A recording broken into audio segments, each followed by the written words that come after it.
তোমরা সবাই কেমন আছো? সবাই ভালো আছো? তো আরেকটা নতুন ভিডিও নিয়ে চলে এসেছি আমি। তো গাইস আজকে আমরা যাচ্ছি হচ্ছে দাদা বৌদিতে একটা ফ্রেন্ডের বার্থডে, তো সেটাই সেলিব্রেট করতে যাচ্ছি।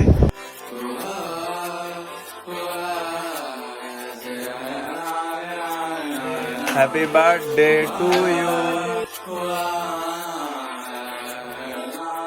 ओ मेरे रांझे बता दे मेरी गड़बड़ी, कर ले मुखबरी ना कर जोरा जोरी, ऐसी प्रीत मेरी है निगोड़ी चुलबुली, करे जो झक जोरी क्यों ना सूरज की किरण। তো গাইস এখন আমরা আছি হচ্ছে ব্যারাকপুরে, আর এখন যে ক্যামেরাটাতে শ্যুট হচ্ছে এটা হচ্ছে স্যামসাং S20 আলট্রাতে। তো এর আগে যে ক্যামেরাটা শ্যুট হচ্ছিল এতক্ষণ ধরে ওটা হচ্ছে আইফোন 11-এ। তো তোমরা একবার কমেন্ট করো যে কোন ক্যামেরাটা ভালো। আমার তো স্টেবিলিটি বা সব কিছুর দিক থেকে আইফোনেরটাই বেটার লাগলো। কি হয়েছে?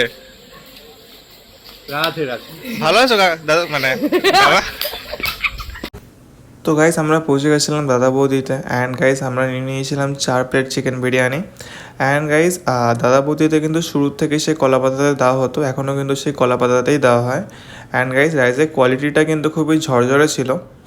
অ্যান্ড সাথে আমরা নিয়েছিলাম ডায়মন্ড ফিশ ফ্রাই, এটা কিন্তু এখানে ফেমাস বলতে পারো। তো যারা যারা এখানে আসবে এটা কিন্তু একবার অবশ্যই ট্রাই করো। অ্যান্ড ওর সাথে আমরা নিয়েছিলাম 1 প্লেট মটন কষা। চলো এবার টেস্ট করা যাক। তো রাইসের যে কোয়ালিটিটা ছিল ওটা কিন্তু খুবই ঝরঝরা টাইপের ছিল অ্যান্ড খুবই টেস্টি ছিল। অ্যান্ড গাইস চিকেনটাও কিন্তু খুবই সফট ছিল। তো তার আগে আমি বলে দিতে চাই যে আমি কিন্তু কোনো প্রফেশনাল ফুড ব্লগার নই, তো ওরকম প্রফেশনাল ফুড ব্লগারদের মতো রিভিউ দিতে পারবো না। তো ওভারঅল যেটা বলতে চাই যে খাবারের কোয়ালিটি অ্যান্ড টেস্ট কিন্তু দুটোই ভালো ছিল।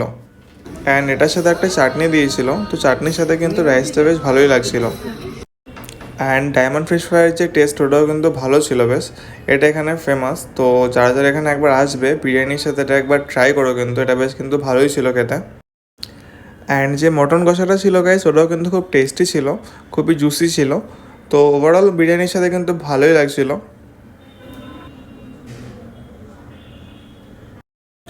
এখন যে ক্যামেরাটাতে শ্যুট হচ্ছে এটা হচ্ছিলো স্যামসাং S20 আলট্রাতে। তো কোয়ালিটির দিক থেকে এটা অবভিয়াসলি আইফোনের থেকে অনেকটাই বেটার। অ্যান্ড এবার হচ্ছে এটা দেখো, এটা হচ্ছে আইফোন 11-এ শ্যুট হচ্ছে। তো কোয়ালিটির দিক থেকে কিন্তু অবভিয়াসলি S20 আলট্রাটা বেশি বেটার, বাট স্টেবিলিটির দিক থেকে তাও কোথাও না কোথাও 11টাই কিন্তু বেটার।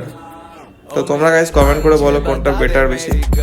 তো গাইস চলো তাহলে এই ভিডিওটা এতটাই থাক, নেক্সট ভিডিওতে খুব তাড়াতাড়ি দেখা হচ্ছে। অ্যান্ড যারা যারা ভিডিওটা দেখলে প্লিজ গাইস ভিডিওটা লাইক করে দিও। তো গাইস চলো নেক্সট ভিডিওতে খুব তাড়াতাড়ি দেখা হচ্ছে, টাটা।